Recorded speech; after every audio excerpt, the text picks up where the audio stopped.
బాబాయ్. హాయ్. ఈ 5 సంవత్సరాల్లో బాబు గారి పరిపాలన ఎలా ఉండబోతుందంటారు? బాగానే ఉంటుంది అనుకుంటున్నాం మేము వైసీపీ వాళ్ళం చేసాం ఈసారి ఓట్లు. రాష్ట్రం బలహీన పడిపోయింది. బాగు చేయాలంటే బాబు గారు వల్ల అయ్యిద్ది అనుకుంటున్నాం. వ్యాపారస్తులు కానీ కార్మికులు కానీ అందరూ యాంటీ చేశారు.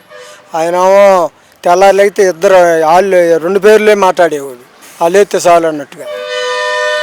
అందుకని రైతులు వ్యాపారస్తులు వీళ్ళందరూ యాంటీ అయ్యారు. బాబు గారే స్వయంగా నిన్న వచ్చి పింఛన్లు ఇచ్చారు కదా, దాని గురించి మీ అభిప్రాయం అండి? బాగానే ఉందనుకోండి. అలా ఏ సీఎం ఆయన చేశారా? చేశారంటే ఆయన చేశాడు అనుకో. అది ఈయన మాట ప్రకారం ఈయన కూడా 7 ఏళ్ళు ఇస్తాడు, 7 ఏళ్ళు తెచ్చి ఇచ్చాడు. జగన్ గారు ఓడిపోవడానికి కారణం ఏంటండి అసలు?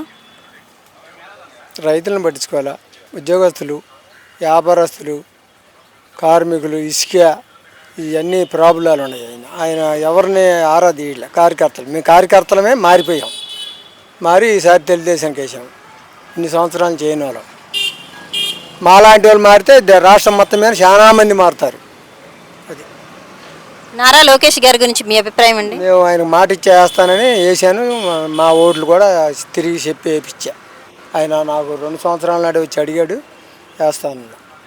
నారా లోకేష్ గారిని పప్పు అన్నారు కదా, ఇప్పుడు నిప్పయ్యారా? మేమల్లా నేను ఏ పార్టీని కూడా విమర్శించను. ఓటు మన ఇష్టం, ఎటైనా వేసుకోవచ్చు. బాగుందంటే పరిపాలన వేస్తాం, బాగోలేదంటే ఇంకోటి వేస్తాం. కానీ నేను వైసీపీలో ఉండడం కూడా చంద్రబాబుని కానీ లోకేష్ కానీ ఎప్పుడు విమర్శించను. ఇప్పుడైనా జగన్ విమర్శించను. మాకు పద్ధతి నచ్చలేదు. రాజశేఖర రెడ్డి అభిమానులు మేము. మా పద్ధతి నచ్చలేదు. మళ్ళీ టీడీపీకి ఇన్నాళ్ళకి టీడీపీకి వేసి గెలవాలనుకున్నాం, గెలిపించాం.